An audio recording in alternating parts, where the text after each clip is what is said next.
Mes frères bien-aimés, n'est-ce pas que nous sommes heureux tous les soirs de recevoir l'enseignement de Jésus, d'autant plus que nous sommes le sel de la terre. Mais attention mes frères, c'est vrai, nous sommes devenus le sel de la terre le jour où nous avons reçu la grâce du Christ dans le Saint Baptême. La présence de Dieu en nous est venue donner saveur à tout ce que nous étions, est venue relever notre pauvre nature, mais en même temps nous devons devenir le sel de la terre. Et comment pouvons-nous devenir le sel? Eh bien tout simplement en se nourrissant de l'enseignement de Jésus, en le regardant vivre, en regardant comment il se comporte quand il est accepté, quand il est rejeté, quand il proclame la parole de Dieu, quand il est reçu dans telle ou telle maison, quand il parle à la foule. Mes frères bien-aimés, notre Seigneur est vraiment notre exemple, notre modèle. En le regardant vivre, nous comprenons comment nous-mêmes nous devons vivre. Et je crois que jusqu'à la fin de ma vie, je resterai fixé sur cette seule idée.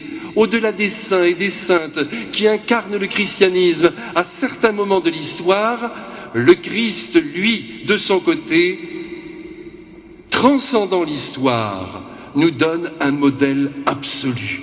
Et si vous voulez savoir, mes frères bien-aimés, ce qu'est un chrétien, eh bien, il suffit de regarder l'inventeur du christianisme, qui est notre Seigneur Jésus-Christ, la deuxième personne de la très sainte Trinité. Regardez-le bouger, se mouvoir, regardez-le parler, regardez son courage. Ah, là, on n'est pas avec de l'eau tiède, mes frères bien-aimés. Il s'agit d'être le sel de la terre et de soulever ce monde avec la qualité de tout ce que nous sommes. Attention, mes frères, il y a une fausse humilité qui voudrait que nous restions toujours dans notre coin. C'est pas bon, tout ça. D'ailleurs, j'espère qu'à vos enfants, déjà même sur le plan humain, vous leur dites qu'ils doivent émerger et non pas être submergés par ce monde. Je compte sur vous, mes frères. Il faudrait que nos enfants soient tous des héros, qu'ils éclairent le monde par leur bonté, par la qualité de leurs gestes, par la puissance de leurs actions. Il faut voir grand. Un jour, Michel-Ange l'a dit parfaitement, pour œuvrer grand, il faut penser grand. Et c'est ce que nous devons vivre, mes frères bien-aimés. Et puis Jésus en rajoute une couche, voilà que maintenant il nous dit que nous sommes la lumière du monde. Alors là, mes frères, c'est très clair. La lumière, oui, c'est clair. Elle éclaire et puis elle réchauffe. Il n'y a rien à faire. Et une lumière, ce serait absolument stupide d'aller la placer sous un lit. Il faut la mettre, au contraire, au sommet du lampadaire, dit notre Seigneur. Ça, c'est quand même très important. C'est dire que nos actions doivent être visibles. Attention là encore mes frères, ne ressemblons pas à nos écrans d'ordinateur quand ils sont en veille.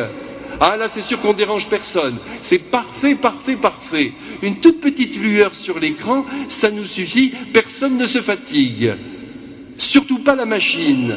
Alors qu'en fait mes frères, il faut qu'on s'use et qu'on soit vraiment pour le monde une belle lumière. Il faut que vos ampoules personnelles, mes frères, ne soient pas de 30 watts, mais de 1000 watts. Alors je compte sur vous pour m'aider à vivre ce que je vous dis là. Mais essayez d'emboîter aussi le désir du Christ. C'est pas moi qui vous parle, c'est lui à travers moi.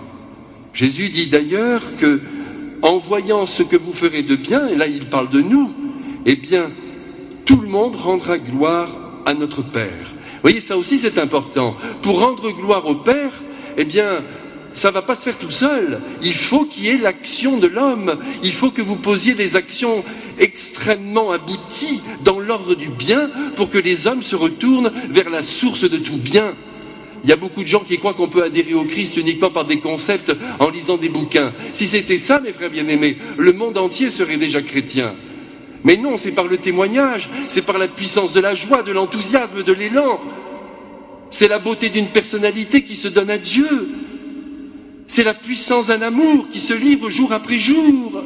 C'est tout cela qui soulève le cœur humain.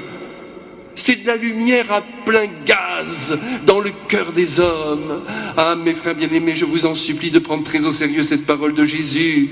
Personne ne rendra gloire à Dieu si nos œuvres ne sont pas visibles, si elles ne sont pas, pardonnez-moi, immenses. Et ne me traitez pas de mégalomane, mes frères bien-aimés, c'est le Christ qui l'a demandé. Notre lumière doit briller devant les hommes, à travers toutes les actions que nous menons. Surtout attention au visage sombre, vous savez, on longe les murs couleur gris muraille. Alors oui, on s'imagine que là, on est dans le Christ, mais pas du tout. On est dans le Christ quand on brille en raison du bien que l'on accomplit et qu'on n'a pas peur d'annoncer à toute la terre que nous sommes le sel de la terre et la lumière du monde.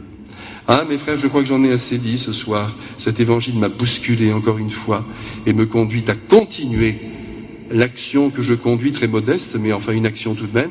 Et vous aussi, je l'espère, mes frères bien-aimés, que vous continuez dans votre propre milieu de vie, au milieu de vos amis et avec votre famille, d'être la lumière du monde et le sel de la terre. Ne dites pas que c'est pas à votre portée, puisque c'est le désir du Christ. Mais rien de moyen, rien de tiède, rien d'insipide, rien de petit. Voyons grand.